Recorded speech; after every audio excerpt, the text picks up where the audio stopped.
আচ্ছা, আপনি কি জানেন বাংলাদেশের কোনো সরকারি অফিসে একটা কাজ করাতে গেলে কত টাকা ঘুষ চাইতে পারে? পাসপোর্ট করতে গেলে বা ড্রাইভিং লাইসেন্স করতে গেলে বা জমির কাজ করতে গেলে অথবা জন্ম নিবন্ধন করতেই বা কত টাকা খরচ হতে পারে।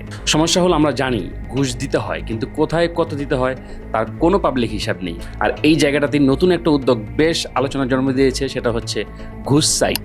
বাংলাদেশের দুই তরুণ উদ্যোক্তা সাইফ কবির ও শাহেদ শরীফ 21শে আগস্ট চালু করেছে এই প্ল্যাটফর্ম। আইডিয়াটা খুব সহজ। কোনো সরকারি দপ্তরে ঘুষ চাওয়া হয়েছে, কি সেবার জন্য চাওয়া হয়েছে, আনুমানিক কোথায়, কত টাকা চাওয়া হয়েছে এবং শেষ পর্যন্ত কি হয়েছে, এসব তথ্য মানুষ এখানে বেনামে জমা দিতে পারবেন। কোনো অ্যাকাউন্ট, নাম, ইমেল বা ফোন নম্বর দেওয়ার কোনো প্রয়োজন নেই। আপনার প্রাইভেসি সম্পূর্ণটাই থাকবে।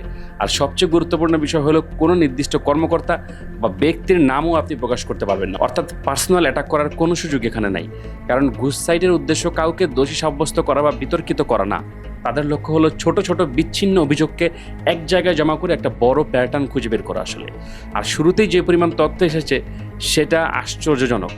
23 আগস্ট পর্যন্ত মাত্র 458টি রিপোর্টে প্রায় 2,45,00,000 টাকা ঘুষ দাবির তথ্য জমা পড়েছে। আজকের দিনে এইটা আরও অনেক টাকা। এর মধ্যে ঢাকা বিভাগ থেকে এসেছে 254টি রিপোর্ট, চট্টগ্রাম থেকে 98টি, সিলেট থেকে 24টি, রাজশাহী ও খুলনায় 22টি করে রিপোর্ট। তবে এখানে একটা বড় সতর্কতাও আছে। এই 2,45,00,000 টাকা কিন্তু কোনো সরকারি তদন্তে প্রমাণিত ঘুষের পরিমাণ না। এগুলো ব্যবহারকারীদের নিজেদের দেওয়া তথ্য এবং এখনও আনভেরিফাইড। অর্থাৎ এগুলোকে প্রমাণ হিসেবে নেওয়ার কোনো সুযোগ নাই। প্রমাণ হিসাবে না, বরং একটা সম্ভাব্য দুর্নীতির চিত্র বা ডেটা সেট বা একটা অ্যালার্মিং হিসাবে এটাকে দেখা যেতে পারে। কিন্তু প্রশ্ন হচ্ছে, এমন একটি প্ল্যাটফর্মের প্রয়োজনই বা হলো কেন? এর উত্তরটা আরও বড় একটা পরিসংখ্যানে পাওয়া যায়। ট্রান্সপারেন্সি ইন্টারন্যাশনাল বাংলাদেশ বা TIB এর 2025 সালের জাতীয় খানা জরিপ অনুযায়ী সরকারি সেবা নিতে গিয়ে 81.6% পরিবার কোনো না কোনো দুর্নীতির অভিজ্ঞতার মুখোমুখি হয়েছেন। আর 63.6% পরিবারকে ঘুষ দিতে হয়েছে বা দিতে বাধ্য করা হয়েছে। একই জরিপে বলেছে 2025 সালে সেবা খাতে আনুমানিক 12,633 কোটি টাকা ঘুষ বা অননুমোদিত অর্থ হিসাবে লেনদেন হয়েছে। অর্থাৎ ঘুষ সাইটের কয়েকশো রিপোর্ট হয়তো পুরো সমস্যার খুব ছোট একটা অংশ, কিন্তু এর আসল শক্তি টাকার অঙ্কে নয়।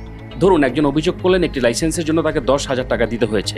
এটা হয়তো একটা বিচ্ছিন্ন ঘটনাই আমরা বলবো, কিন্তু একই দপ্তর নিয়ে যদি 100 জন মানুষ একই ধরনের তথ্য দেন, তখন সেটা আর শুধু অভিযোগ থাকে না, একটা প্যাটার্ন তৈরি হয় এবং এইটা আমাদের জন্য খুবই অ্যালার্মিং। আর সেই প্যাটার্ন সাংবাদিক, গবেষক, নীতি নির্ধারক কিংবা সাধারণ নাগরিক সবার জন্যই গুরুত্বপূর্ণ হয়ে উঠতে পারে।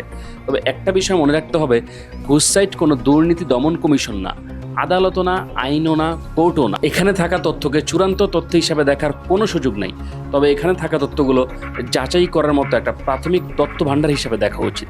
কারণ দুর্নীতির বিরুদ্ধে লড়াই শুধু ঘুষখোর ধরার বিষয় না। প্রথম কাজ হলো অন্ধকারে থাকা তথ্যকে আলোতে নিয়ে আসা। আর ঘুষ সাইট সেই কাজটার প্রযুক্তি মাধ্যমে করার একটা নতুন ক্ষুদ্র প্রচেষ্টা মাত্র। সরকারি কোনো কাজ করাতে গিয়ে আপনি কি কোনো অভিজ্ঞতার সম্মুখীন হয়েছেন? দয়া করে কমেন্টে জানায়েন। ধন্যবাদ।